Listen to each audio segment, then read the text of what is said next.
네, 안녕하세요. 이번 시간에는 원소 주기율표와 그와 관련된 과학자들에 대해서 한번 알아보도록 할게요. 자, 먼저 이제 원소라는 얘기부터 좀 해보도록 하겠습니다. 원소라고 하는 것은 이제 물질을 이루는 기본 성분 이런 의미를 가지고 있습니다. 약간 이제 추상적인 의미죠. 그래서 이제 종류만을 얘기를 할 때 우리가 이제 원소라고 불러요. 그래서 물질을 이루는 기본 성분인데 총 몇 종류나 있을까요? 118종류나 있습니다. 정확하게 숫자 기억을 해주세요. 알겠죠? 뭐 110여 가지 이렇게 써 있는데 정확하게 118종류 딱 이렇게 기억을 해주시면 되겠습니다. 그 다음에 이러한 원소들이 모여서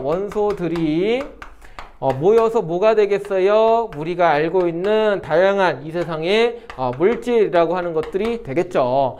결국에는 여러분들 눈에 보이는 대부분의 거의 모든 물질들은 다 원소, 이 118종류로 이루어져 있다. 이렇게 생각을 하시면 되겠어요. 그래서 원소의 종류보다 당연히 뭐가 더 많겠어요?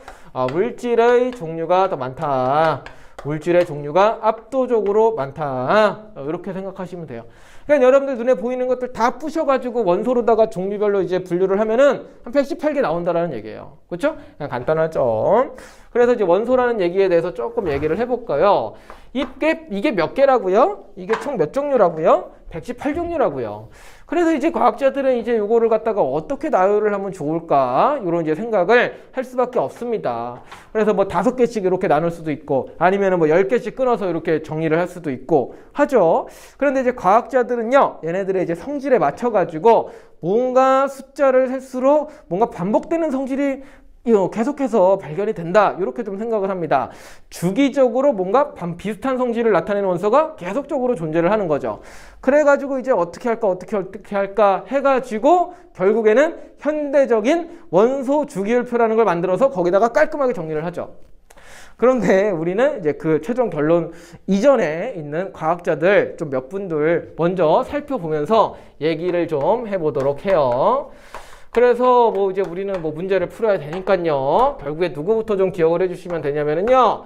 라브아지에부터 좀 기억을 해주시면 되겠습니다.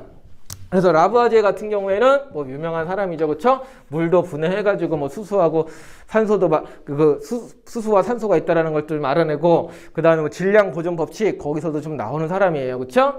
그래갖고 라브아지에 같은 경우에는 그 당시 알려져 있던 33종류의 원소를 갖다가 한 4분류로 좀 나눴던 그런 사람입니다. 뭐 크게 중요한 사람은 아니에요. 그런데 이제 이 사람이 이제 뭔가 분류를 하기 시작했다. 이렇게 보시면 되겠고요. 그 다음에 두 번째로 기억해야 될 사람은 누구냐? 데베라이너라고 하는 사람입니다. 데베라이너. 요 사람은요, 새쌍원소설이라고 하는 거를 주장을 했는데요. 새쌍원소설. 뭔가 이 사람은 원소 3개의 비슷한 성질을 갖는 3개의 원소가 있거든요. 그런데 걔네들의 관계를 좀 알아냈어요. 그래서 3개씩 묶는 그런 분류 작업을 좀 했던 사람입니다. 예를 들어서 A, B, C, 뭐 D, E, F 요거는 뭐 임의 원소예요. 그래가지고 뭐 A하고 C의 질량의 합을 반띵하면은 뭐 B가 된다. D하고 F하고 질량을 더해서 반띵하면 E가 된다. 뭐 이런 식으로 했는데 얘네들의 성질이 비슷한데 질량에 있어서 뭐 그런 관계를 성립을 한다. 해가지고 뭐 3개씩 이렇게 좀 묶어서 정리했던 사람입니다. 뭐 그렇게 간단하게 좀 기억을 해주시면 되겠고, 그 다음에 이제 세 번째로 좀 기억을 하셔야 될 사람은 뉴렌즈라고 하는 사람이에요.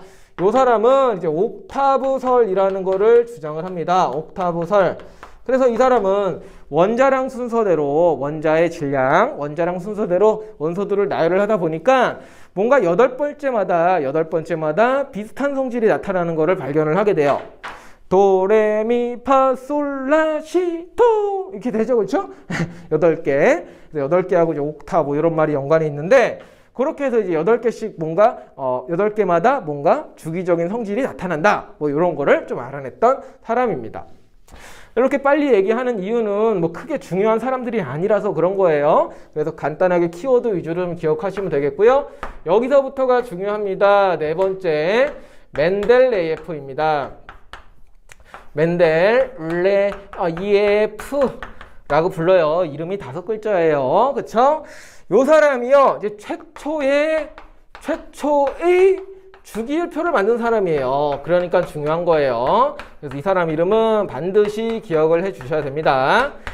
최초의 주기율표를 만들었습니다. 이 사람은요, 원자량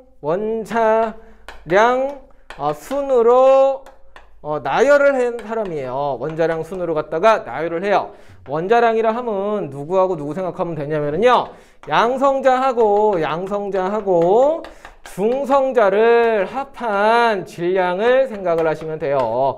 물론 뭐 굉장히 작아서 측정하기 힘들겠지만 얘네들을 합한 질량을 이제 원자량이라고 간단하게 생각해 주시면 되는데, 그 핵자죠. 그 핵자의 질량 순으로 나열을 쭉 해봤더니 뭔가 주기적으로 비슷한 성질이 나타나더라 해가지고 최초의 주기율표, 표 같은 표를 만든 거예요. 그런데 요거는 지금 우리가 보는 거하고 조금 달라요. 그런데 이 사람은 뭐 이렇게 표를 만들었어요. 예를 들어서 A, B, C, D, E 이모의 원소입니다. E, F, G.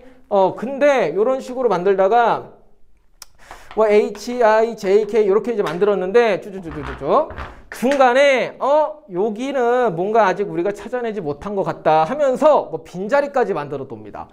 그러니까 이제 원자량 순으로 나열을 하다가 뭔가 안 맞는 거예요. 갑자기 원자량이 점핑을 하는 거예요. 그럼 중간에 빈칸을 뚫어놨다라는 거죠. 그러면서 앞으로 우리가 아직 발견을 못했지만 여기 질량에 해당되는 원자가 새롭게 발견될 것이다. 뭐 이런 식으로 예측을 했다라는 거죠. 그런데 실질적으로 발견이 돼요. 그게. 그래갖고 이제 이 사람이 좀 대단한 사람이다 라고 여겨집니다. 그래서 멘델레예프 중요하니까 정확하게 기억을 해주시고요. 최초의 주기율표를 만들었다. 원자량 순으로 나열을 했다. 빈칸을 만들어 두고 예측까지 했다. 이런 것들 기억해 주시면 되겠습니다. 자, 그 다음에 5번째 마지막 사람입니다. 모즐리라고 하는 사람이에요. 모즐리. 이 사람은요, 어떤 걸 했느냐. 현대적인 주기율표를 완성을 했다. 현대적인 주기율표의 시초가 됐다. 이렇게 여겨지는 사람입니다. 그러니까 우리가 지금 뭐 수열배 분탄질산 표로 외우는데 그것처럼 만든 이제 좀 시초가 바로 이 사람이다 라고 생각하시면 돼요. 근데 이 사람은 이제 뭘로 나열을 했냐면은 멘델레프와는 다르게요, 원자 번호 순으로 나열을 합니다. 원자 번호 순으로 나열을 합니다. 아니, 원자 번호 순이란 무엇인가요? 원자 번호 순, 요것은 양성자의 수입니다. 그래서 모즐리가 한 짓이 뭐냐면은요, 이 원자 안에는 양성자하고 중성자 이런 것들이 있지 않겠습니까? 근데 이제 X선을 이용을 해가지고 양성자가 몇 개인지, 수소엔 양성자가 몇 개인지, 헬륨엔 양성자가 몇 개인지 요딴 것들을 이제 찾아내는 거예요. 그래가지고 이 양성자 수를 원자 번호라고 정의를 하고 원자 번호 순으로 나열을 했다라는 뜻입니다. 즉 다르게 해석하면은 원자 번호 순으로 나열을 했다라는 것은 양성자 수로 나열을 했다. 양성자 수대로 나열을 했다.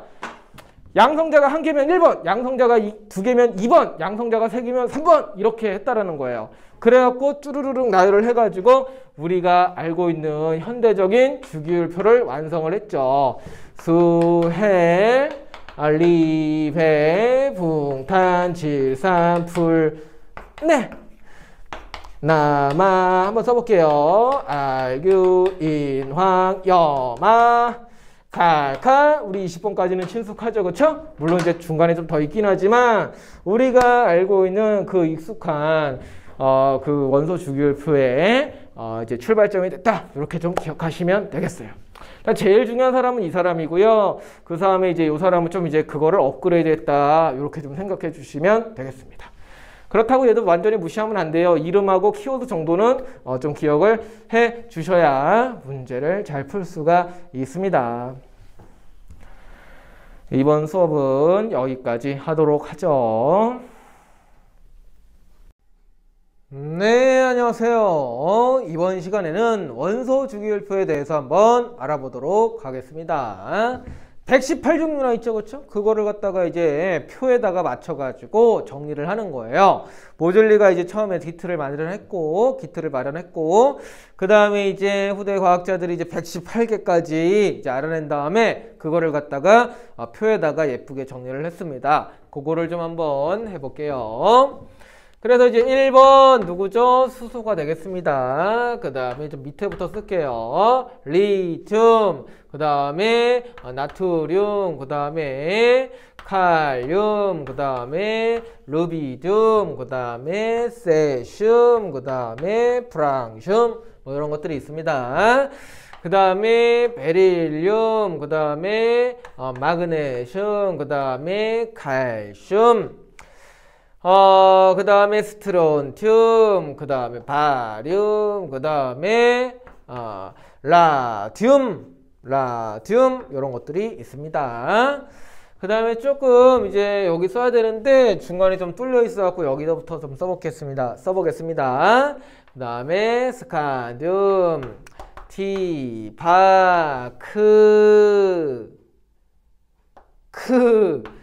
망철, 코니, 갈륨, 저마늄, 비소, 그 다음에 셀레늄, 갈저비셀, 브로민, 그 다음에 크립톤. 여기가 이제 오른쪽 끝이거든요. 그 다음에 좀 위에 좀 이어서 쓸게요. 갈륨 위에서부터 봐가지고 리베, 붕탄, 질산, 풀네. 그 위에다가 누구 써줘야 돼요? 2번 헬륨 이렇게 쓰죠. 그 다음에 남아, 알, 규, 인, 황, 염, 이렇게 좀 쓰시고요. 우측 끝에부터 좀 써볼게요. 누가 있습니까? 제논, 그 다음에 라돈, 그 다음에 오가네손 이렇게 있습니다. 그래가지고 여기 이제 마지막 오가네손이요 118번이에요. 118번. 그래서 여기 있다라는 거 좀 알아두시고요. 여기 뭐 아이오딘, 뭐 아스타틴, 그 다음에 뭐 테네신 이런 것들이 있습니다. 그 다음에 좀 한글로 좀 빨리 써볼게요. 저도 잘 몰라가지고 그냥 한글 앞글자만 좀 쓸게요. 어디까지 썼죠 지금? 수, 그 다음에 이, 그 다음에 지나, 몰, 테, 루, 로, 팔, 은, 가, 인, 주, 안, 테, 제, 세, 바. 그 다음에 여기 란타남족 있고요. 그 다음에 여기 악티늄족이라고 있습니다. 그 다음에 이어서 쓸게요. 하, 탄, 텅, 레, 오, 이, 백, 금, 수, 탈, 나, 비, 폴, 라, 프라, 러, 더, 시, 보, 하마다, 렌. 하마다렌. 그 다음에 뭘까요? 코니, 풀 이렇게 돼야 되겠죠? 그 다음에 뭐죠? 코니, 풀. 기억이 안 나요. 하나는 코니, 풀. 기억이 안 나네요, 갑자기. 모리테오. 미안합니다. 모리테오. 저도 좀 노래에 맞춰서 외워가지고 그래요. 그 다음에 여기 란, 세, 푸, 네, 푸, 사, 유, 가, 더, 디. 그 다음에 홀, 툴, 이루. 여기 악, 도, 푸, 우, 네. 뭘까요? 풀, 악, 퀴, 버켈. 그 다음에 앞에 맨, 노, 로. 까지 해서 한번 118개 그냥 대략적으로 한번 적어봤습니다. 그래서 이렇게 해서 이제 118개를 정리해 놓은 표를 우리는 이제 원소 주기율표라고 이제 부르게 돼요.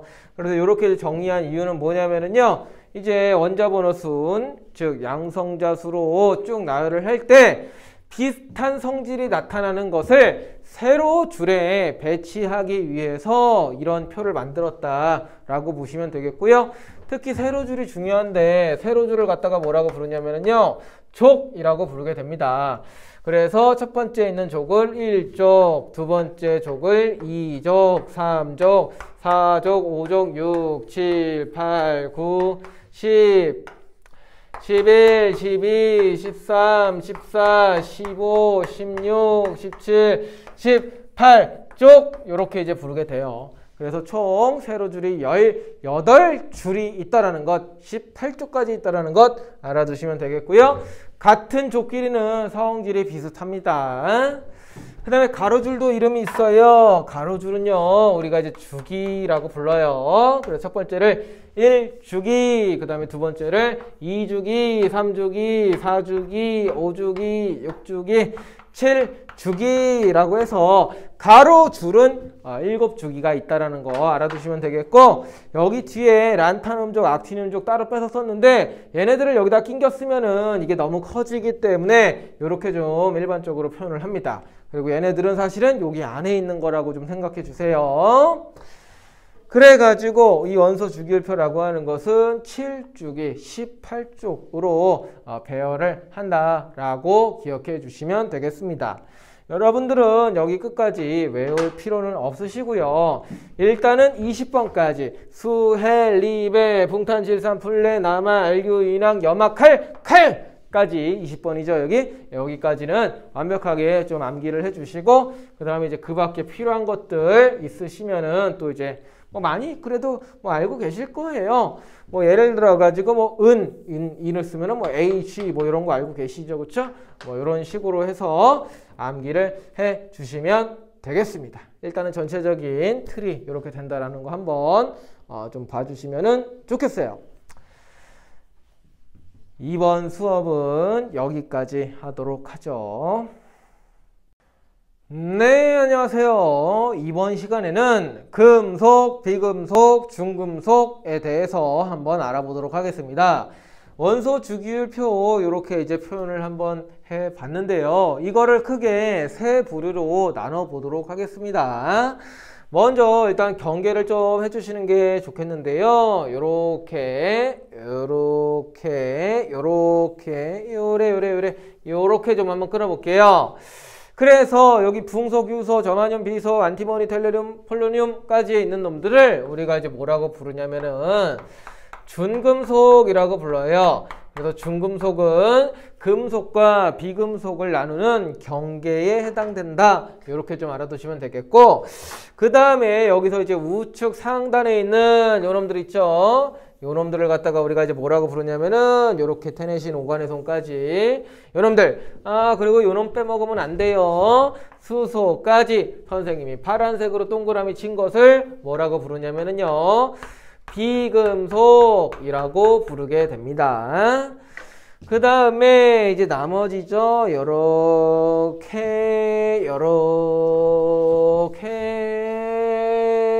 제가 노란 색깔로다가 표시한 요 부분은 갖다가 우리가 뭐라고 부르냐면은요, 금속이라고 부르게 됩니다. 그래가지고 금속, 비금속, 중금속을 크게 세 가지로 우리가 생각을 해볼 수가 있는데 이렇게 나눠진다라는 거 그냥 알아두세요. 뭐 너무 디테일한 경계까지는 잘 안 물어보긴 합니다. 그렇지만 대략적으로 좌측 하단에 있는 것은 금속, 우측 상단에 있는 것은 비금속, 그리고 수소는 빼먹으면 안 돼요. 저건 좀 예외죠. 를 우리가 비금속이라 부르고, 금속과 비금속 사이에 낑겨 있는 거를 준금속이라 부른다. 여긴 좀 어렵지만 붕소하고 규소가 준금속의 경계, 준금속이라는 것, 금속과 비금속의 경계에 있다는 것 두 놈은 좀 기억을 해주시면 좋아요. 그렇게 해서 세 부류로 우리가 좀 나눠서 얘기를 하는 것이고요. 성질이 좀 다르니까 이렇게 나누겠죠. 먼저 금속입니다. 금속 같은 경우에는 상온에서 대부분 고체 상태로 존재를 해요. 그리고 광택도 있죠. 하지만 또 예외가 있어요. 누구? 여기에 있는 수은. 수은은요, 상온에서 유일한 액체입니다. 나머진 다 고체인데 얘만 액체예요. 그러니까 좀 기억해 주시면 되겠고, 그래서 대체로 이제 고체다 이런 식으로 얘기를 하게 되는 것이고요. 그 다음에 얘네들은요, 열이 잘 통하고 전기도 잘 통해요. 전기 전도도가 좋다 이렇게 얘기를 합니다. 그 다음에 추가적으로 얘네들은요, 뽑힘성과 펴짐성이라고 하는 성질을 가지고 있습니다. 뽑힘성이라는 건 뭐냐면요, 좀 달궈가지고 얘네들을 쭉 뽑으면은 철사처럼 이렇게 만들 수 있어요. 쭉쭉 뽑혀요, 얘네들이. 그런 거를 이제 뽑힘성이라 그러고, 펴짐성이라는 것은 얘네들을 망치로다가 이제 두들겨요. 빵빵 두들겨요. 그러면 납작하게 펴지겠죠. 그런 걸 이제 펴짐성이라 그래요. 철 이런 거 생각하시면 되겠어요. 자, 반면에 비금속은 어떤 성질을 가지고 있습니까? 일단은요, 상온에서 얘네들도 고체 상태가 있을 수 있고요, 기체 상태가 될 수도 있습니다. 그런데 예외가 하나가 있어요. 여기 이제 브로민. 얘는 비금속 중에서 상온에서 유일하게 액체인 놈입니다. 동그라미 친구 두 개 있거든요. 상온에서 이 전체 중에 액체인 놈은 두 개예요. 수은하고 브로민. 그래서 수은, 브로민은 좀 따로 기억해 주시는 게 좋겠습니다. 그 다음에 얘네들은요, 열 잘 안 통해요. 전기도 잘 안 통하고요. 뽑힘성, 펴짐성 이딴 거 없습니다. 그래서 좀 금속하고 좀 대비되는 성질을 갖고 있는 것이 바로 비금속이 되겠습니다. 그 다음에 이제 중금속 같은 경우에는 중간에 낑겨 있기 때문에 금속과 비금속의 성질을 애매하게 좀 갖고 있습니다. 얘네 둘의 중간 정도의 성질을 띠거나 아니면 얘네 둘의 성질을 동시에 갖고 있다. 애매한 놈들이다. 그렇게 생각해 주시면 되겠습니다. 그래서 보통 금속과 비금속의 성질을 비교하는 문제가 나오기 때문에 금속과 비금속 위주로 학습을 해 주시면 되겠습니다. 이번 수업은 여기까지 하도록 하죠. 네, 안녕하세요. 이번 시간에는 알칼리 금속과 할로젠에 대해서 알아보도록 하겠습니다. 먼저 이제 알칼리 금속입니다. 알칼리 금속은 일족에 있는 수소를 제외한 금속들을 지칭하는 용어가 되겠습니다. 그래서 이제 얘네들의 성질을 좀 정리를 해볼게요. 먼저요, 얘네는 상온에서 고체 상태로 존재를 하게 되고요. 그 다음에 은백색의 광택을 내는 그러한 금속들이 되겠습니다. 그 다음에 또 두 번째로는요, 얘네들은요, 상대적으로 다른 금속들에 비해서 밀도가 작아요. 밀도가 작고, 그 다음에 칼로 잘릴 정도로 굉장히 무른 성질이 있습니다. 여러분들이 이제 커터 칼로다가 얘네들을 갖다가 이렇게 자를 수 있다. 그 정도로 좀 무른 성질이 있다. 라고 생각을 해주시면 되겠습니다. 그 다음에 세 번째로요, 얘네들은요, 산소하고 반응을 잘 하게 됩니다. 그래서 산소 반응 이렇게 좀 써보도록 하겠습니다. 예를 들어 가지고 나트륨이 이렇게 있다고 한번 해볼게요. 근데 산소 기체 O2 얘네랑 이제 반응을 하게 되면은 Na2O 이렇게 이제 반응을 하게 돼요. 개수를 좀 맞춰주면 2 그리고 4 이렇게 좀 써줘야 되겠죠. 자, 그래서 공기 중에다가 냅두게 되면은요, 산소랑 반응을 해가지고 산화나트륨이 되면은요, 광택이 사라집니다. 처음에는 이제 반짝반짝한데 산소가 엉겨 붙으면은 광택이 사라져요. 산소하고 반응하기 때문에. 요런 거 하나 알아두시고요. 그 다음에 또 얘네들은요, 물하고도 잘 반응을 합니다. 물과 반응 이렇게 써볼게요. 물하고 잘 반응을 해요. 예를 들어서 Na 하고요. 그 다음에 H2O 물하고 반응을 시키면은 어떻게 되냐면은 NaOH 수산화나트륨이 만들어지고요. H2 수소기체가 발생을 하게 됩니다. 개수를 좀 맞춰주면은 둘, 둘, 둘 이렇게 좀 써줘야지 맞겠죠? 개수라고 하는 건 뭐죠? 예, 반응물과 그리고 생성물 간의 원자의 개수와 종류가 맞게끔 맞춰주는 거를 개수 맞춘다 이렇게 얘기를 하게 되는 것이죠. 자, 어쨌든 간에 여기서 중요한 건 그게 아니라 나트륨, 그러니까 알칼리 금속이 이제 물하고 반응하면은 수용액 속에서 여기 Na 플러스 OH 마이너스 OH 마이너스 보이시죠? 요런 것들이 물 위에 둥둥 떠다니게 됩니다. 그럼 우리는 그 용액의 액성을 염기성이라고 부르게 되는 것이고, 페놀프탈레인 용액과 만났을 때 붉은 색깔을 띠게 됩니다. 그래가지고 물에다가 페놀프탈레인 용액을 좀 뿌리고 그 다음에 나트륨 금속을 투척을 해요. 그러면은 막 푸식 하면서 수소기체가 발생을 하고 용액의 액성이 염기성이기 때문에 붉게 물들어요. 그 수용액이. 그래서 이제 사진자료 이제 보시면은 거기 약간 시뻘건 물 생기게 되는데 그것이 이 OH- 수산화 이온 때문이다 라고 생각을 해주시면 되겠습니다. 간단하게 요거 좀 정리하고 좀 갈게요. 뭐 산성이니 염기성이니 중성이니 이런 말들 나오는데 요거 이제 그 2학기에서 좀 배우게 되거든요. 보통 통합과. 미리 좀 간단하게만 좀 언급을 하겠습니다. 우리가 산성이라고 불릴 때도 있고 뭐 중성이라고 얘기할 때도 있고 그 다음에 염기성이라고 얘기를 할 수도 있는데, 간단하게 말씀드리면은 산성이라고 하는 것은요, H 플러스의 수가 좀 많을 때 우리는 그 용액을 산성 용액이다 라고 얘기를 하게 돼요. 그 다음에 염기성이라고 얘기하는 것은 요놈 수산화 이온의 수가 수용액이 좀 많을 때 우리는 염기성 용액이다 이런 얘기를 좀 하게 됩니다. 그 다음에 수용액 속에 H 플러스의 수와 수산화 이온의 수가 동일하게 있으면은 중성이다 라고 또 얘기를 하게 됩니다. 아직 뭐 산염기는 안 배우셨지만 일단 뭔가 요게 좀 많다 그럼 산성, 뭔가 좀 요게 좀 많다 그럼 염기성, 요런 거 좀 알아두시면 좋겠습니다. 그 다음에 이제 페놀프탈레인 용액이라고 하는 것도 잠깐만 좀 말씀을 드리면은, 페놀프탈레인이라고 하는 용액은 이제 요 액성에서 좀 다양한 색깔을 나타내게 돼요. 산성, 그리고 중성, 그리고 염기성 용액이 있다고 친다면은요, 산성에서는 무색, 여긴 색깔이 없죠. 중성에서도 무색, 여기서도 색깔이 없지만 염기성에서는 붉은 색깔을 띠게 되는 그러한 지시약이 되겠습니다. 그래서 염기성 용액인지 아닌지 확인하기 위해서는 거기다가 페놀프탈레인을 좀 뿌려보는 그런 실험을 많이 하게 돼요. 그것이 이제 여기서도 나오게 되는데, 물에다가 이제 물이 염기성이 되는지 안 되는지 확인하기 위해서 미리 페놀프탈레인을 용액을 몇 방울 떨어뜨린 다음에 반응을 시켜서 붉은 색깔이 이제 띠게 되면은 이 수용액에 수산화 이온이 나와서 염기성이 되었구나 라고 우리가 판단할 수 있다라는 거죠. 그래서 이렇게 가볍게 개념 요것도 좀 짚고 넘어가도록 하겠습니다.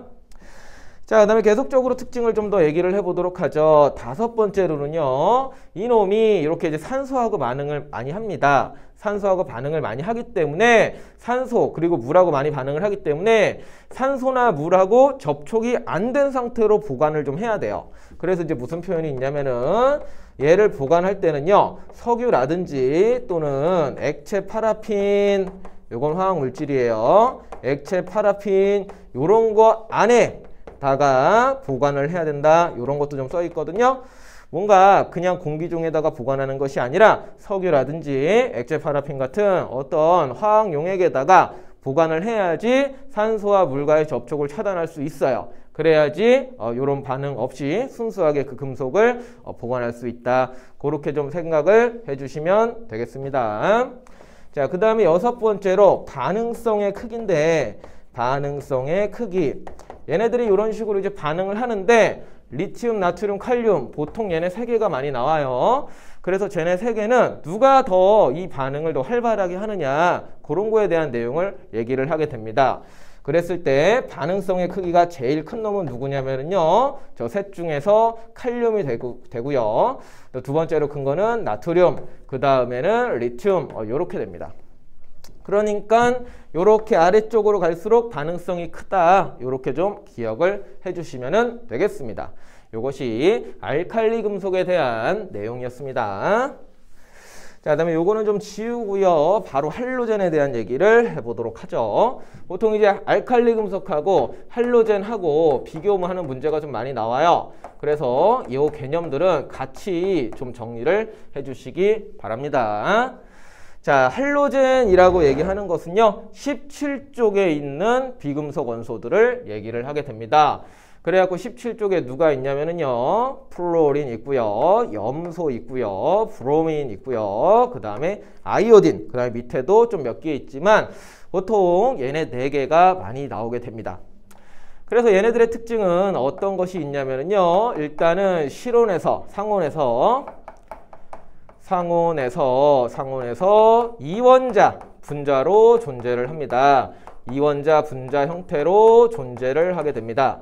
뭔 소리냐면은요, 얘가 혼자 원자 상태로 있는 게 아니라 F2, 그리고 얘도 Cl2, 그 다음에 얘는 Br2, 그 다음에 뭐 I2, 이런 식으로 이제 존재를 한다라는 뜻이 되겠습니다. 그리고 얘네들의 이제 상태도 얘기를 할 때 플로린은 상온에서 기체 상태로 존재하고요. 염소도 기체 상태로 존재하고요. 브로민은 이거 Br2 안 썼네요. Br2. 그 다음에 브로민 같은 경우에는 액체 기억해 주시고요. 아이오딘은 고체 상태로 존재를 합니다. 그 다음에 얘네들의 또 색깔도 여러분들이 좀 기억을 해주셔야 되는데, 플로린 같은 경우에는 옅은 노란색, 연노, 그냥 이렇게만 쓸게요. 그 다음에 Cl2는 노란색. 그러니까 플로린하고 염소는 좀 비슷하죠? 근데 플로린보다 Cl2 염소 기체가 조금 더 진한 노란색이다, 또는 플로린이 조금 더 연한 노란색이다, 이렇게 생각해 주시면 좋겠습니다. 그 다음에 브로민 같은 경우에는 젓갈색을 띠고요. 젓갈색. 그 다음에 아이오딘 같은 경우에는 보라색을 띱니다. 보라색. 이렇게 좀 기억을 해주시면 되겠어요. 물론 여기까지 색깔을 다 표현할 수는 없지만 이제 교재 보시면은 이제 색깔이 컬러풀하게 잘 나와 있죠. 그래서 그 색깔하고 매칭해서 기억해 주시면 좋겠습니다. 그래서 이원자 분자 형태로 존재를 하고 상태 그리고 색깔까지 한 번에 좀 기억을 해 주시기 바래요. 자, 그 다음에 두 번째로는요, 얘도 이제 반응성이 꽤 크거든요. 그래서 다른 물질하고 반응을 좀 합니다. 근데 누구하고 잘 반응을 하냐면은 알칼리 금속, 방금 배웠던 알칼리 금속과 반응을 잘 하게 됩니다. 그럼 여기에 좀 친숙한 놈이 하나 나오는데요. 예시를 들어볼게요. 예를 들어서 나트륨이 있습니다. 그 다음에 이 놈이 염소기체랑 반응을 하게 되면 어떻게 되느냐면 바로 NaCl, 소금이 나와요. 그쵸? 염화나트륨이 나옵니다. 개수는 둘 이렇게 맞춰주시면 되겠죠? 이런 식으로 반응을 해요. 비단 이것만 반응하는 것이 아니라 여기에 있는 놈들하고 여기에 있는 놈들끼리는 반응을 잘 한다. 이렇게 좀 생각해 주시면 좋겠습니다.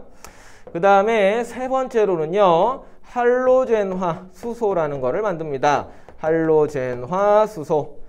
뭔 소리냐면요, 수소하고 반응을 잘 한다라는 얘기예요. 대표적인 예시로요, H2 수소기체가 있습니다. 그 다음에 요 놈이 Cl2 염소기체랑 반응을 해요. 또 친숙한 놈이 나옵니다. HCl 염화수소기체가 나와요. 개수는 맞춰주고요.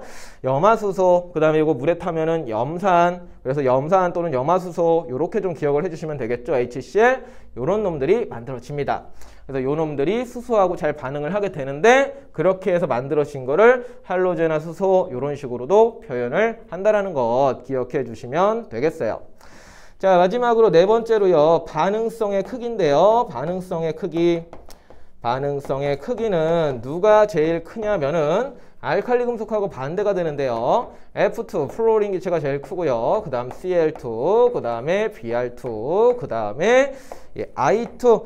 이런 식으로 반응성의 크기가 좀 순서로 되어 있습니다. 즉 얘는 위쪽으로 갈수록 반응성이 크다. 아까 알칼리 금속은 아래쪽으로 갈수록 반응성이 컸지만 얘는 위쪽으로 갈수록 반응성이 크다. 반대다. 이렇게 좀 챙겨두시면 되겠습니다. 그 밖에 뭐 상온에서 얘네들의 뭐 이용 그런 것들이 있습니다. 얘네를 다 뭐 어디다가 뭐 사용을 한다 그런 얘기들이 있는데, 그런 것들은 책에 써 있고 제가 프린트 드린 거에도 써 있으니까 참고해 주시기 바랍니다. 그래서 알칼리 금속의 성질, 할로젠의 성질 해가지고 비교 문제가 많이 나와요. 그러니까 특징들 잘 정리해 주시면 되겠습니다. 이번 수업은 여기까지 하도록 하죠. 네, 안녕하세요. 이번 시간에는 원자 모형의 변천 과정에 대해서 알아보도록 하겠습니다. 자, 먼저 기억해야 될 사람은 누구냐면요, 돌턴이라고 하는 사람이에요. 돌턴이라고 하는 사람은 원자라는 것은 더 이상 분해할 수 없는 물질을 이루는 단단한 입자 알갱이로 생각을 했어요. 그래서 이 사람의 입장은 요런 이제 구슬알갱이처럼 원자 모형을 생각했습니다. 더 이상 이제 부셔지지 않는 아주 단단한 알갱이요. 자, 그 다음에 이제 기억해야 될 사람은 누구냐면요, 바로 톰슨이에요. 톰슨. 톰슨이라고 하는 사람은 음극선 실험을 통해서 전자를 발견한 사람인데요. 톰슨은 플러스 전하가 원자 전체에 퍼져 있고요. 그 다음에 마이너스 전하를 띤 전자가 붙어 있다, 원자에 콕콕콕콕 박혀 있다, 이런 식으로 좀 원자를 생각을 했습니다. 그래서 이것은요, 우리가 흔히 푸딩 모형이다 라고 얘기를 해요. 푸딩 모형.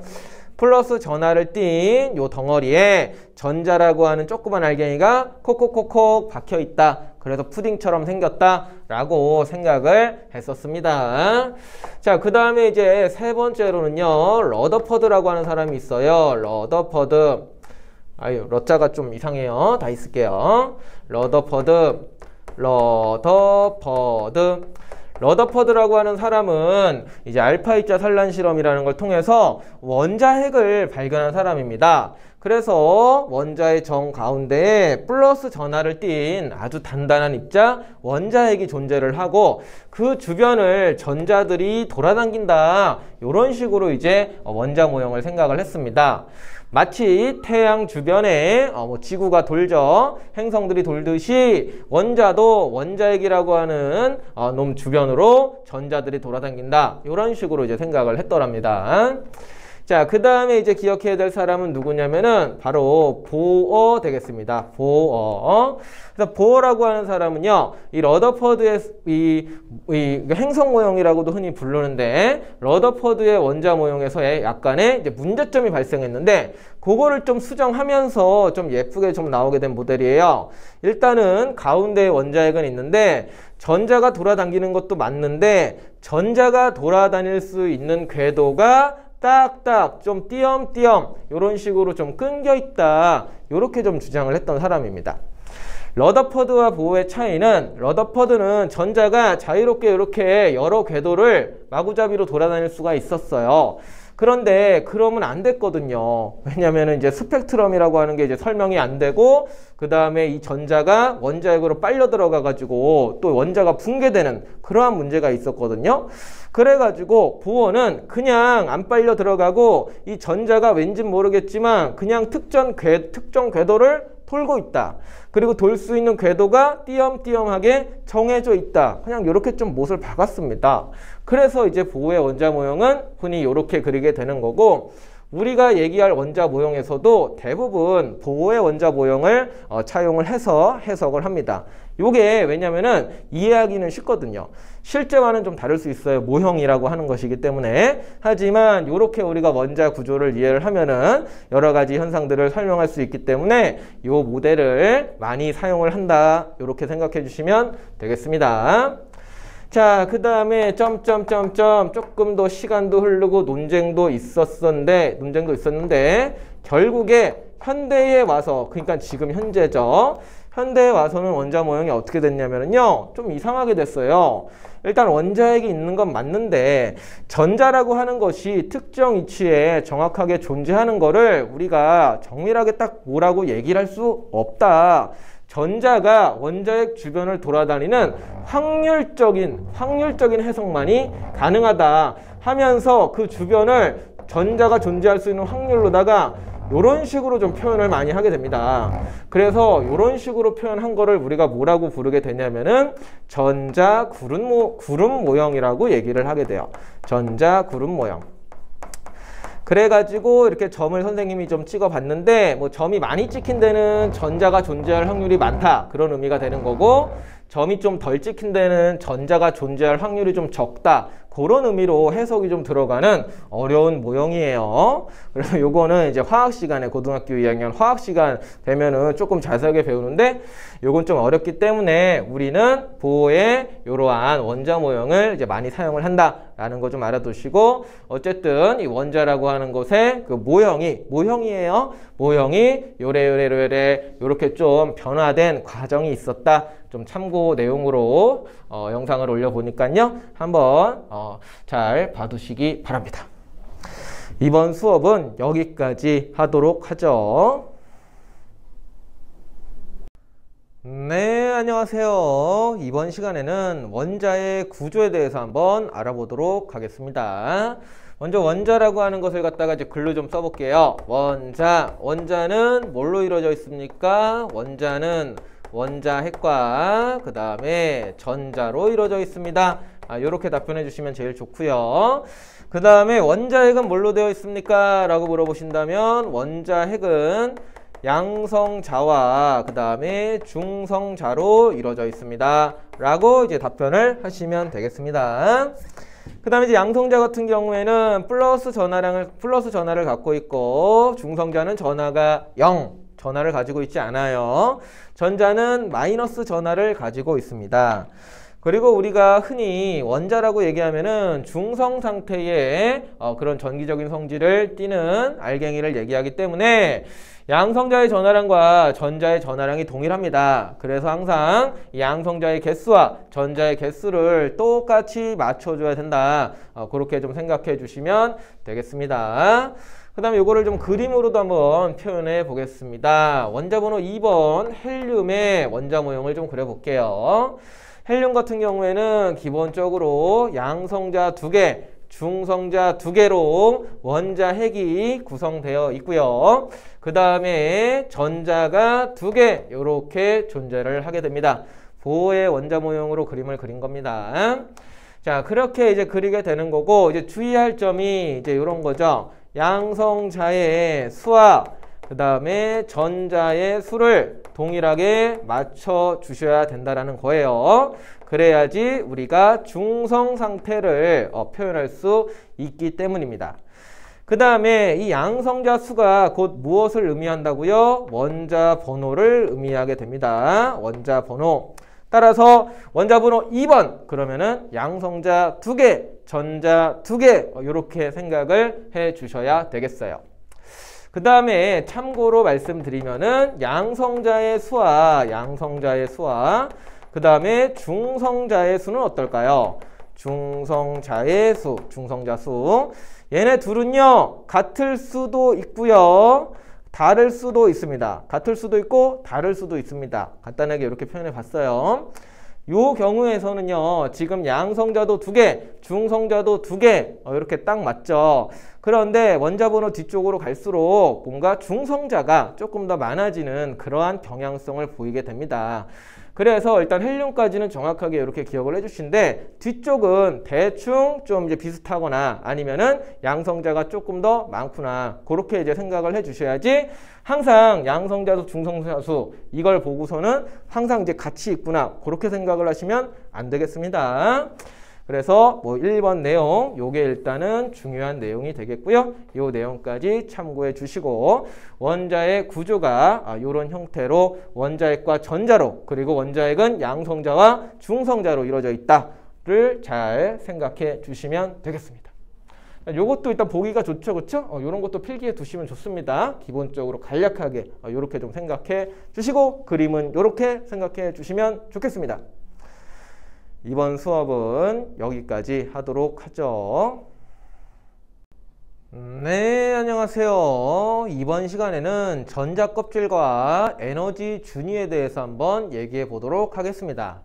자, 먼저 수소 원자 모형을 한번 그려보겠습니다. 수소 원자는 1번 양성자가 하나만 있고요. 그 다음에 전자가 돌 수 있는 궤도가 요런 식으로 존재를 합니다. 그래서 전자가 요런 데에 존재할 수가 있게 되는 거죠.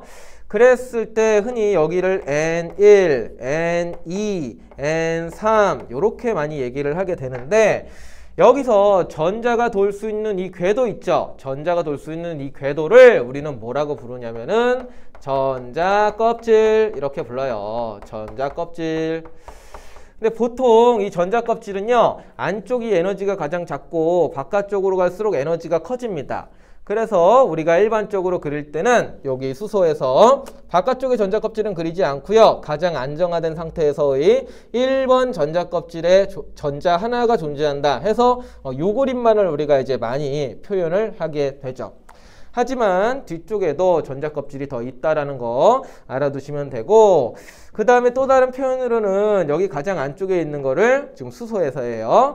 뭐 K 껍질, 그리고 L 껍질 또는 뭐 M 껍질 요렇게도 표현을 합니다.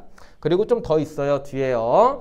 그래서 이렇게 전자가 돌아다닐 수 있는 궤도를 전자 껍질이라 부른다라고 생각을 해주시면 되겠고, 안쪽이 에너지가 낮고 바깥쪽으로 갈수록 에너지가 높다, 이렇게 기억해 주시면 되겠습니다. 그 다음에 이거를 갖다가 계속 에너지 이런 얘기를 했는데, 에너지적으로 좀 표현을 해보면은요, 1번 라인에 있는 요 궤도 있죠? 요거를 이제 툭 끊어가지고 요렇게 쫙 펼쳤다라고 좀 가정해 볼게요. 그러면은 요렇게 N1번, 그 다음에 2번도 펼쳐가지고 여기다 그리면은 요렇게 N2번, 그리고 요렇게 N3번, 요런 식으로 표현을 할 수가 있습니다. 그랬을 때 이 궤도에서, 이 전자 껍질이라고 하는 궤도에서 전자가 가질 수 있는 에너지를 우리는 에너지 준위라고 부르게 돼요. 그래서 전자 껍질이라는 말하고 에너지 준위를 마구잡이로 이제 사용을 하게 되는데요, 보통. 그냥 이렇게 이제 전자가 돌아다니고 있을 때 그냥 어떤 겉모습을 좀 표현을 하고 싶으면은 그냥 전자 껍질이 이렇게 있다라고 표현을 하고요. 이 전자 껍질에 대한 전자의 에너지에 대해서 얘기를 하고 싶으면은 에너지 준위가 작다, 크다, 여기 에너지 준위는 얼마다, 이렇게도 표현을 하게 됩니다. 그래서 기본적으로 Y축을 선생님이 에너지축으로 잡았죠? 그러니까 1번이 에너지가 가장 작은 거예요. 그 다음 2번, 3번 하면서 바깥쪽으로 갈수록 에너지가 커지게 됩니다. 그리고 우리가 이제 스펙트럼 할 때도 배웠지만 다시 한번 언급드리면은 1번 에너지 준위에 있는 전자가 에너지를 흡수하게 되면은 요렇게 위쪽 에너지 준위로 올라갈 수가 있습니다. 1번에서 에너지를 흡수하면 여기까지 올라갈 수 있어요. 또는 여기서 한 번에 여기까지도 올라갈 수도 있고요. 또는 여기 했죠. 또는 2번에 있던 전자가 요만큼의 에너지를 흡수하면 요렇게 또 3번으로 올라갈 수도 있습니다. 이 에너지에 딱 맞는 에너지가 들어와야지 그거를 흡수하고 전자가 올라갈 수 있다. 이렇게 이제 생각을 해주시면 되겠고, 반대로 높은 에너지 준위에 있는 전자가 낮은 곳으로 떨어질 때는 에너지를 방출하겠죠. 3번에서 2번으로 떨어질 수도 있고, 2번에서 1번으로 떨어질 수도 있고, 3번에서 1번으로 떨어질 수도 있고, 가능한 경우는 이런 게 나오겠죠. 그래서 이제 스펙트럼하고도 같이 한 번 더 생각을 해보면 해당하는 요 에너지 준위 차이에 해당되는 빛이 들어오면은 그거를 쏙쏙 빼먹죠, 이 원자가. 그러면 이제 흡수 스펙트럼이 찍히는 거고, 그 다음에 에너지 준위가 높은 고온의 기체 상태죠. 에너지 준위가 높은 전자들이 막 위쪽에 있다가 아래로 쿵쿵쿵 떨어지면서 빛을 방출한 게 찍힌 게 방출 스펙트럼. 그리고 흡수하는 이 에너지 준위의 차이와 방출하는 에너지 준위의 차이가 동일하기 때문에 흡수 스펙트럼의 흡수선과 방출 스펙트럼의 방출선은 항상 같은 원자라면 일치할 수밖에 없다라고 그 내용을 한 번 더 여기를 통해서 좀 이해를 해주시면 좋겠습니다. 그리고 추가적으로 한마디 더 붙이자면은 원자마다 달라요, 이 값들이요. 지금 선생님이 예시를 든 거는 수소의 전자 껍질, 수소의 에너지 준위에 대해서 좀 얘기를 해봤는데, 헬륨은 또 헬륨만의 껍질이 있고, 그 다음에 에너지 준위의 값도, 그 에너지 값도 다 달라요. 원자마다 다 다릅니다. 종류가 다르면 이렇게 에너지 준위도 다 달라요. 그래서 원자마다 자신만의 흡수 스펙트럼과 방출 스펙트럼을 따로 가지고 있게 되는 것이죠. 그래서 이 내용 잘 이해해 주시기 바랍니다. 이번 수업은 여기까지 하도록 하죠. 네. 안녕하세요. 이번 시간에는 원자 모형에 대해서 알아보도록 하겠습니다. 자, 먼저 주기율표를 좀 먼저 써보고 시작하겠습니다. 수소, 리튬, 베릴륨, 붕소, 탄소, 질소, 산소, 플로린, 네온. 그 다음에 이제 헬륨을 써주시는 게 표를 맞추기 더 쉽겠죠? 그 다음에 나트륨, 그리고 마그네슘, 알루미늄, 그 다음 규소, 인, 황, 염소, 아르곤, 그리고 갈륨, 칼슘. 예, 이렇게 20번까지 좀 써봤습니다. 그래서 이제 원래 주기율표, 원소 주기율표 이제 되게 길쭉했죠, 그쵸? 그런데 우리가 조금 자주 사용하는 것만 이렇게 좀 축약해서 좀 이렇게 미니 버전으로 이렇게 써봤어요. 요게 이제 더 친숙할 거예요, 그쵸? 요게 더 자주 나오고요. 그 다음에 이제 이렇게 좀 축약한 거를 갖다가 우리는 단 주기율표 이렇게 좀 표현을 합니다. 그래서 세로줄을 갖다가 우리가 족이라고 표현을 하는데 첫 번째 세로줄을 1족, 두 번째 세로줄을 2족. 그 다음에 건너뛰어서 어디로 간 겁니까? 예, 13족으로 넘어간 거예요. 그 다음에 여기가 14족, 15족, 16족, 17족, 18족까지 표현을 해봤습니다. 축약했다라는 게 이제 3족부터 12족까지 그 부분은 이제 밑에 좀 있는데 그 부분을 이제 없애고 이렇게 이제 갖다 붙인 거예요. 2족에다가 13족을 갖다가 그렇게 해서 이렇게 짧게 만들어 봤고요.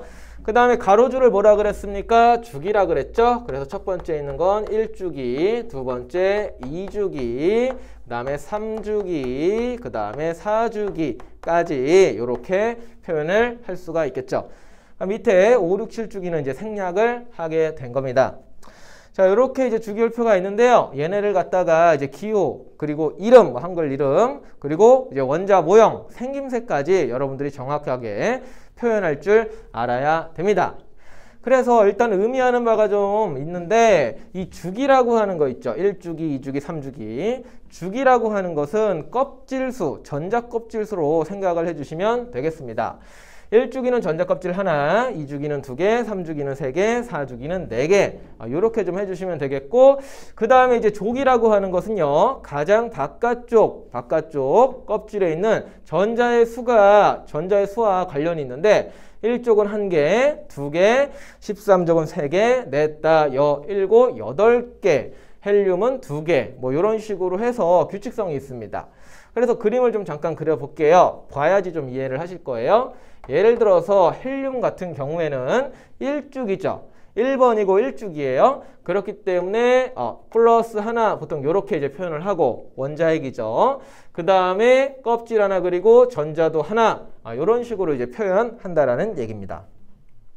그 다음에 리튬, 수소 밑에 있는 리튬 한번 볼게요. 일단 그리려면은 몇 번인지부터 생각을 해야 돼요. 수헬리, 리튬 3번이죠.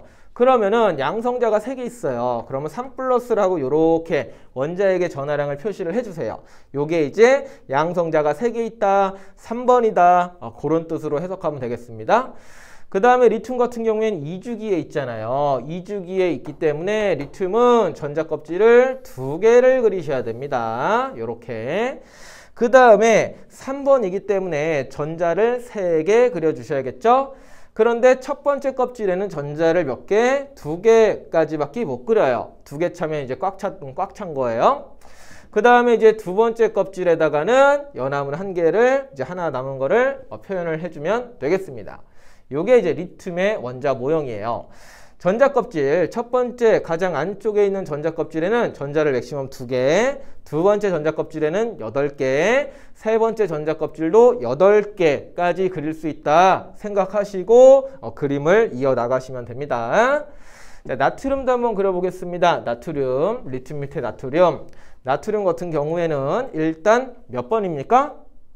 나트륨은 11번입니다. 네, 그래서 11 플러스 요렇게 이제 표시를 해주세요.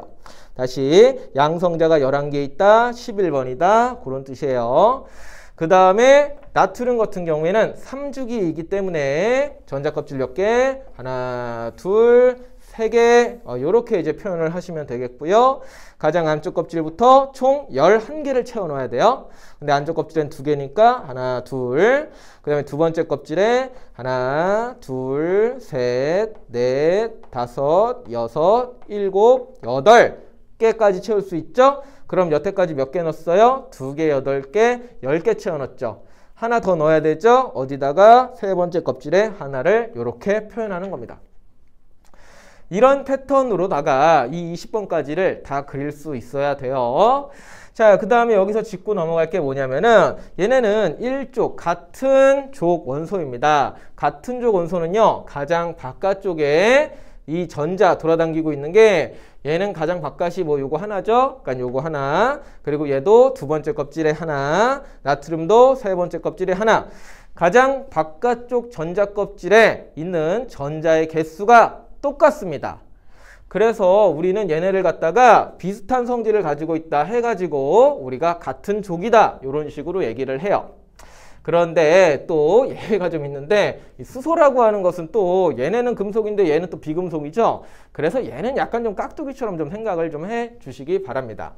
어쨌든 1쪽에 있는 놈들의 원자 모형은 이렇게 그릴 수가 있고요. 가장 바깥쪽에 있는 요 전자 요거를 갖다가 이제 뭐라고 부르냐면요. 원자과 전자 이런 식으로 표현을 합니다. 원자과 전자. 굉장히 중요한 말인데 원자과 전자는요. 화학적인 성질을 결정하는 놈입니다. 화학적인 성질을 결정. 그래가지고 바깥쪽에 이 하나 달랑달랑 거리는 놈이요. 이게 뭐 다른 데로 갈 수도 있고요. 아니면 다른 놈들이랑 결합을 할 수 있는 그런 역할을 하게 돼요. 그래가지고 겉에가 하나만 있으면은 얘네들은 화학적인 성질이 비슷할 수밖에 없습니다. 그래서 그러한 놈들을 같은 세로줄에 배치를 한 게 바로 원소 주기율표가 되겠습니다. 그래서 가장 바깥쪽에 있는 놈 원자과 전자 하나 생각해 주시고요. 화학적 성질이 비슷하다. 화학적 성질을 결정한다. 이렇게 기억해 주시면 되겠습니다. 자, 그리고 예시를 좀 더 그려볼게요. 한 번만 더. 다 그리면 좀 시간이 그럴 것 같고요. 이번에는 요거 산소하고 황 한번 그려보도록 하겠습니다. 산소하고 황, 요 두 놈 한번 그려볼게요. 16쪽에 있는 놈들 있죠. 그래서 산소 같은 경우에는 일단 몇 번이죠? 8번입니다. 그럼 8 플러스 요렇게 해주시고 전자가 요거부터 먼저 하기 전에 산소는 몇 죽이죠? 산소는 2죽입니다. 그쵸? 그러니까 전자 껍질 2개를 표현을 해야겠죠. 하나, 둘 해주시고요. 전자 몇 개 그려요? 8개 그립니다. 그럼 전자 일단 안쪽에 하나, 둘. 그 다음에 6개 더 그려야겠죠? 어디다가? 두 번째 전자 껍질에 하나, 둘, 셋, 넷, 다섯, 여섯. 이런 식으로 표현합니다. 그러면은 원자과 전자가 총 몇 개가 되죠? 원자과 전자는 6개가 됩니다. 자, 그 다음에 우리가 황도 한번 그려봅시다. 세로줄은 뭐가 같다고요? 원자과 전자가 같다고요. 가장 바깥쪽에 있는 전자의 수가 같습니다. 그렇게 되면은 우리가 예상컨대 황도 원자과 전자가 6개가 나올 겁니다. 맞는지 한번 그려볼게요. 자, 일단 황은 몇 번입니까? 1번, 2번, 3번, 4번, 5번 이렇게 세는 거예요. 예, 황은 몇 번입니까? 황은 16번입니다.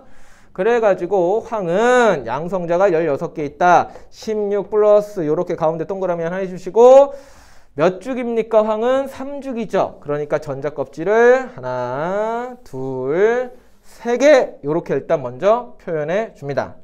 그 다음에 안쪽에서부터 전자를 채워주시는데 가장 안쪽에는 맥시멈 몇 개? 2개 이렇게 표현을 하고 그 다음에 바깥쪽에 하나, 둘, 셋, 넷, 다섯, 여섯, 일곱, 8개 두 번째 껍질에 8개까지 들어가요. 지금 몇 개 그렸죠? 지금 10개 그렸습니다.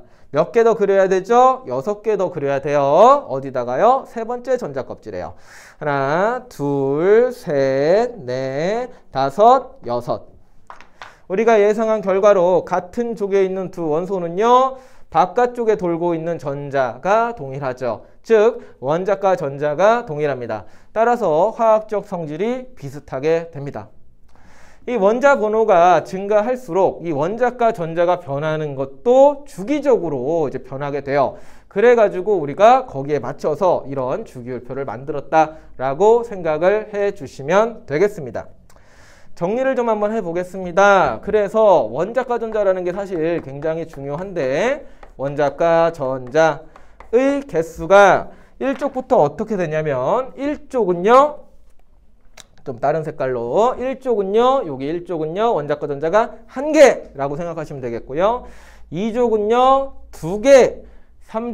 3족이 아니라 13족이죠. 다행이에요. 1의 자리 숫자 보시면서 13족은 3개, 14족은 4개, 15족은 5개, 16족은 6개, 17족은 7개 있다라고 얘기를 할 수가 있어요.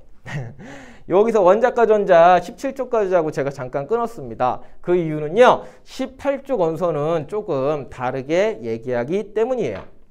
18쪽의 원소에 해당되는 헬륨, 네온 한번 그려보도록 하겠습니다.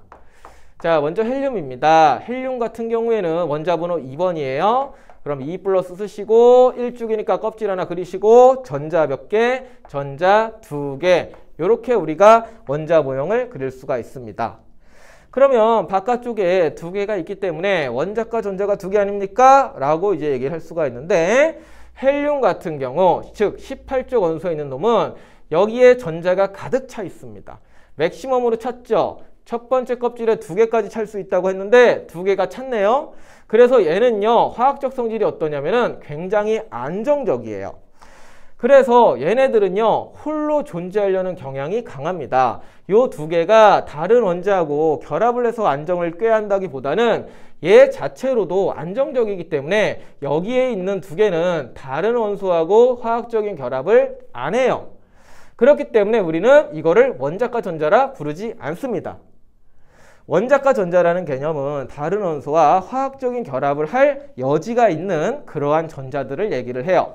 보통 가장 바깥쪽에 있는 전자의 개수가 원자과 전자로 표현이 되는데 18쪽 원소 같은 경우에는 가장 바깥쪽에 전자들이 있긴 하지만 얘네들은 다른 원소와 화학적인 결합을 할 여지가 없기 때문에 원자과 전자라 부르지 않습니다. 그래서 18쪽 원소는 원자과 전자가 없다, 빵개다 이렇게 답변을 해 주셔야 됩니다. 아시겠죠? 자, 네온도 맞아 그려보겠습니다. 네온도 마찬가지인데요. 네온 몇 번이죠? 10번입니다. 그래서 10 플러스 이렇게 해주시고 2죽이니까 껍질 2개 그려주십니다. 그 다음에 전자 하나, 둘, 그리고 여긴 꽉 찼으니까 바깥쪽에 몇 개 그려요? 8개 그리면 되겠죠? 하나, 둘, 셋, 넷, 다섯, 여섯, 일곱, 여덟. 이렇게 표현할 수 있는데 네온도 헬륨과 마찬가지로요. 가장 이 두 번째 껍질에 맥시멈 몇 개? 8개 채워줄 수 있다 그랬죠. 근데 이미 8개 채워졌죠. 그래서 얘는 얘 자체로 안정적입니다. 얘 자체로 안정적이기 때문에 바깥쪽에 있는 이 8개는요. 고등학교 수준에서는 다른 원자와 결합할 여지가 있는 게 아니다. 얘는 다른 원소와 화학적인 결합을 하지 않는다 라고 얘기를 하게 됩니다. 그래서 네온도 원자과 전자는 없다 또는 원자과 전자가 0개다 이렇게 표현을 하게 됩니다. 그 밑에 있는 아르곤도 마찬가지고요. 그래서 요 18쪽만 주의를 해주시고요. 1쪽부터는 원자과 전자가 1, 2, 3, 4, 5, 6, 7 이렇게 이제 증가한다라는 거 알아두시면 되겠습니다. 그 다음에 추가적으로 이 얘기를 좀 한번 해보겠습니다. 우리가 최외곽전자라는 표현도 씁니다. 최외곽전자. 요 말의 뜻은 가장 바깥 껍질에 있는 전자의 개수가 몇 개냐라고 단순하게 개수를 물어보는 내용입니다. 그래서 최외곽전자는요. 그냥 가장 바깥쪽에 있는 전자의 개수를 답변하시면 돼요. 그렇기 때문에 1족은요. 원자과 전자와 동일하게 1, 2족은 2, 3족은 3, 4족은 4, 5족은 5, 6족은 6, 17족은 7. 제가 좀 말 실수한 것 같은데요. 여기 13족이죠. 그리고 14족, 15족, 16족, 17족입니다. 그리고 여기서 또 차이가 나는데 이 18족 원소, 원자과 전자는 0개라 그랬죠. 이 바깥에 전자들이 있지만 얘네들은 화학결합에 참여하지 않는다 해서 하지만 최외곽전자 그냥 말 그대로 가장 외곽에 있는 전자는 몇 개냐 라고 물어본다면은 대답할 수는 있습니다. 최외곽전자는 몇 개냐? 헬륨은 2개 또는 8개, 네온하고 아르곤은 8개 이런 식으로 대답을 할 수가 있다라는 거죠. 그래서 두 용어가 헷갈릴 수가 있는데 구분을 반드시 해주시면 되겠고요. 여기서 더 중요한 용어는 바로 이 원자과 전자가 되는 것이고요. 결국에는 화학결합에 참여할 수 있는 전자가 몇 개냐라는 의미로 원자과 전자라는 말이 더 중요하고 원자과 전자의 개수를 먼저 우선 정확하게 이해를 해 주시기 바랍니다. 제가 나머지 모든 원자에 대해서는 그림을 그리지 않았는데 이제 교재라든지 제가 나눠드린 프린트에는 그림이 그려져 있죠. 그리고 반드시 20번까지는 혼자서 그림을 그려보시기 바랍니다. 그래서 원자과 전자가 정말 세로 줄에는 다 같이 배열이 되어 있는지, 같은 주기에는 껍질이 동일하게 있는지 이런 거 꼼꼼히 확인해 주시기 바랍니다. 이번 수업은 여기까지 하도록 하죠. 수헬리베, 붕탄질산, 플레나마, 알규인황, 여마칼칼, 스타바크, 망철코니, 구아갈, 저비셀부, 그루스이, 지나몰테, 루로파른, 카인주한테, 아제세바, 하탄텅레, 오이베금, 스탈라피, 포라라푸라, 러더시보, 하마다렌, 코니풀, 모리테오, 란세푸네프, 사유가터디, 호러트리로, 악토푸네, 브라키버켈, 아페멘노로, 원소 주기율표. 원소는 118종류.